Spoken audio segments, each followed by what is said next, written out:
Jill Konrath, selling to big companies.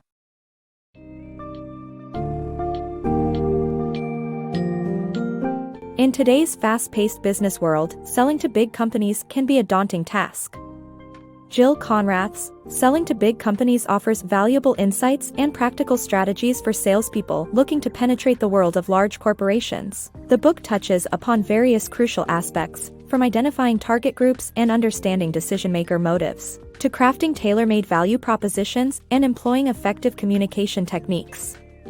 As you navigate through the summary, you'll be armed with the essential knowledge needed to approach, engage, and pitch to corporate decision-makers, making your sales process not just beneficial for them, but also more streamlined for yourself.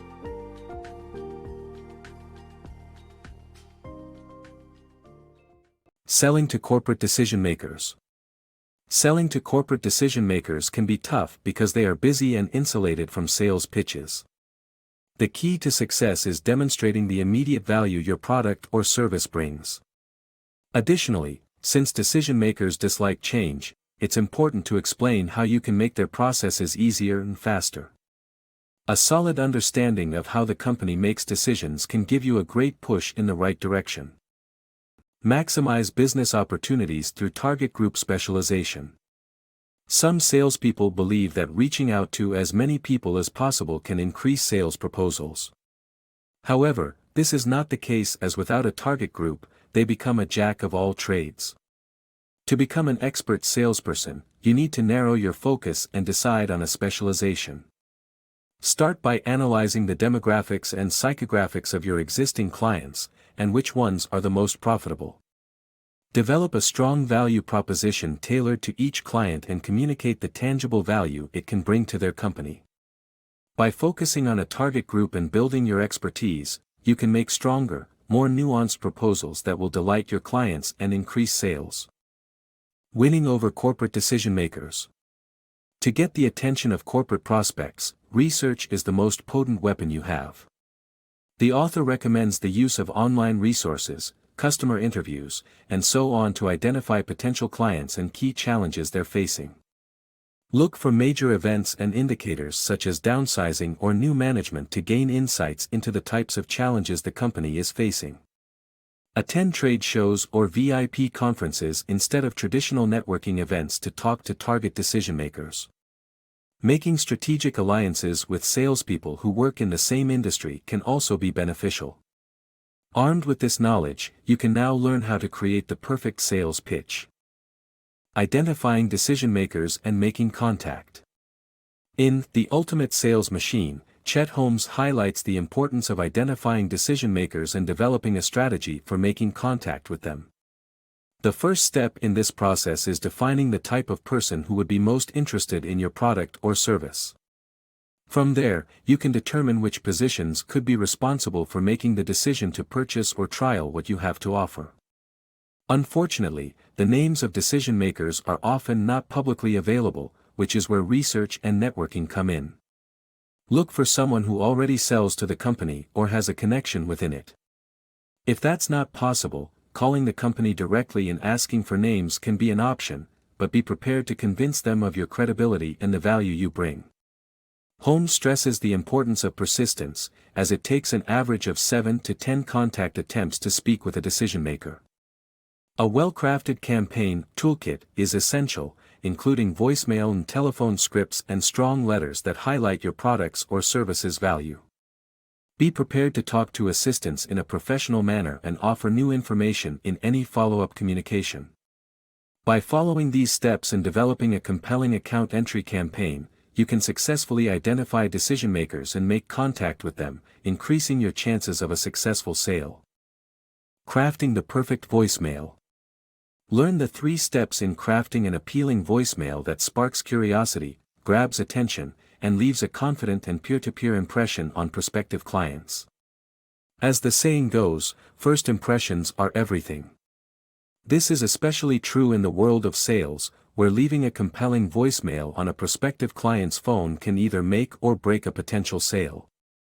But how do you leave an appealing message that will spark a person's curiosity and prompt them to call you back? It's as easy as following 3 simple steps. Step 1. Make yourself sound credible. Either reference your referral or highlight why the person should care about what you have to say.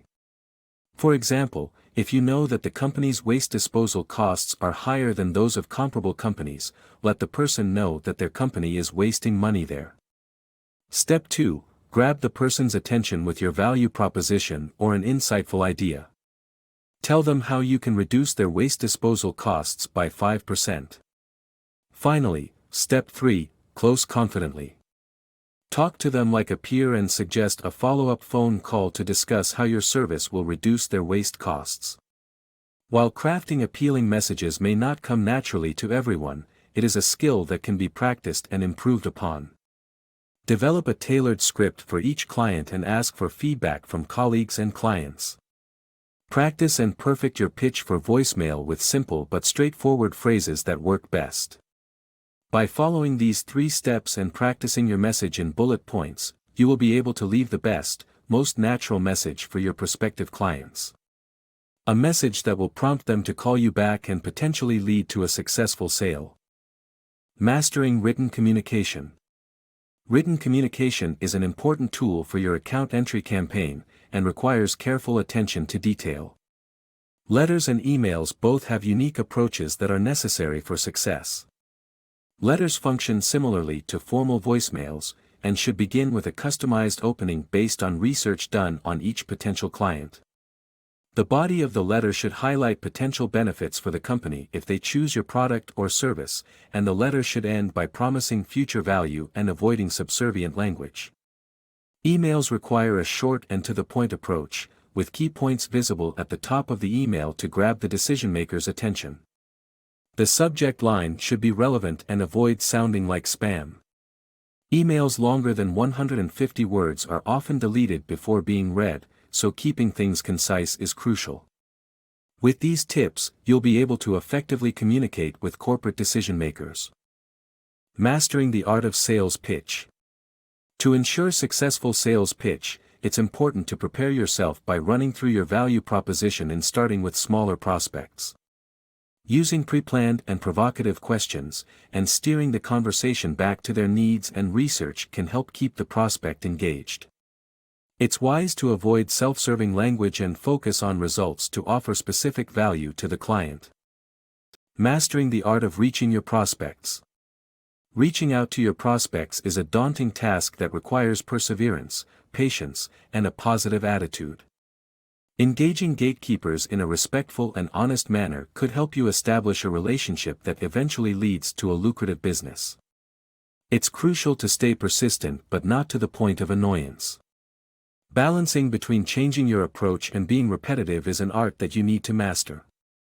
However, you should know when to stop knocking on the door and move on to greener pastures. Nonetheless, checking in once in a while could work in your favor since companies' strategies change over time. Mastering your sales meeting. Learn how to win over decision-makers in sales by understanding the meeting structure and asking effective questions. You've done it.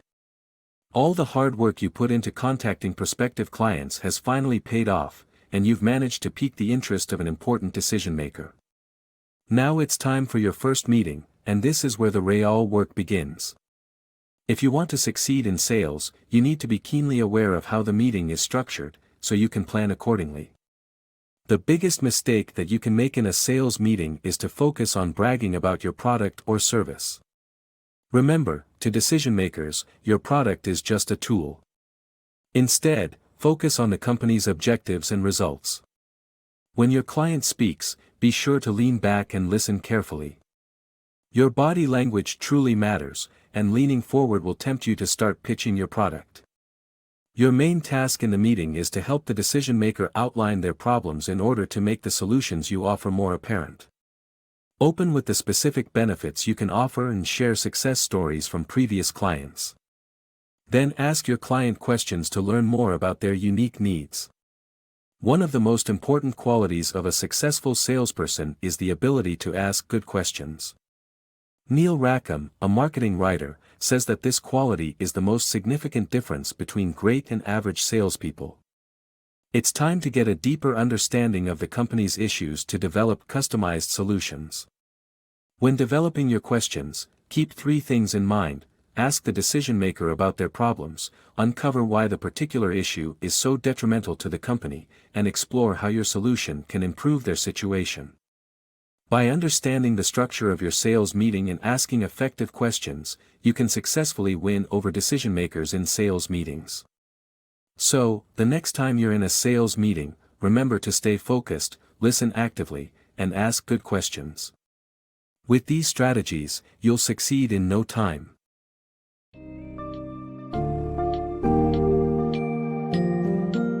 Mastering the art of selling to big companies is no easy feat, but with Jill Konrath's guidance outlined in Selling to Big Companies, it becomes an achievable goal.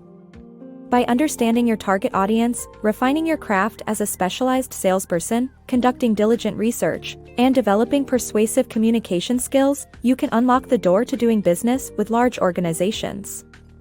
As you implement these methods and insights into your sales approach, you'll not only differentiate yourself from the competition but also build lasting relationships with decision makers in the corporate world.